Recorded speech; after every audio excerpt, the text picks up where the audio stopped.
গোবরডাঙ্গার স্বনামধন্য সংস্থা গোবরডাঙ্গা প্রয়াস হৃদয় স্পর্শ করা অনুষ্ঠান করল স্বাধীনতা দিবসের দিন। এই দিন এই সংগঠনের পক্ষ থেকে স্বরূপনগর থানার পুবালি গ্রামের পিছিয়ে পড়া ছেলেমেয়েদের নিয়ে নানান ধরনের অনুষ্ঠান পরিবেশিত হয়। সাংস্কৃতিক অনুষ্ঠানের পাশাপাশি এই সব ছেলেমেয়েদের হাতে শিক্ষা সামগ্রী তুলে দেন উপস্থিত অতিথিবৃন্দ। এদিনের এই অনুষ্ঠানে গোবরডাঙ্গা প্রয়াসের আবাসিক বালিকারা সহ উপস্থিত ছিলেন সংগঠনের সভাপতি রুমা মজুমদার, সম্পাদক শ্রীবিন্দু দাস, শিক্ষিকা চামেলি ঘোষ, পশ্চিমবঙ্গ সরকারের অবসরপ্রাপ্ত উপশিক্ষা অধিকর্তা দিব্যগোপাল ঘটক, স্বপ্না রায়, দিলীপ দত্ত, সত্যব্রত দাস, রঞ্জিত কুমার মুখার্জি, বাসুদেব মুখোপাধ্যায় প্রমুখ। এই দিন এই অনুষ্ঠানে সহযোগিতায় ছিলেন উষা কিরণ নামের অপর একটি সামাজিক সংগঠন।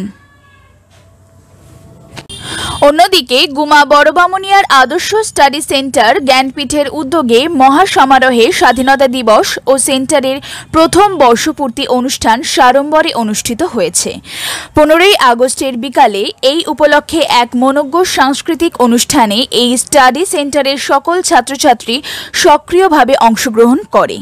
প্রদীপ প্রজ্বলন করে এই অনুষ্ঠানের শুভ সূচনা করেন জ্ঞানপীঠের শিক্ষক শিক্ষিকা, অতিথি ও শুভানুধ্যায়ী বৃন্দ। স্বাগত ভাষণ দেন প্রধান পরিচালক সৌমেন বিশ্বাস।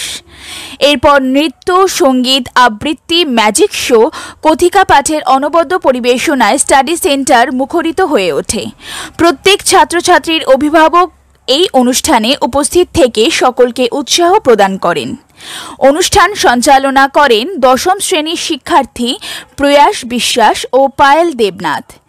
এদিন সবশেষে স্টাডি সেন্টারের পক্ষ থেকে সকলের জন্য রাতের খাবার পরিবেশন করা হয়। অপরাজিতা চট্টোপাধ্যায়ের রিপোর্ট, নিউজ প্রতিধ্বনি, গোবরডাঙ্গা। ভারত ভাগ্য বিধাতা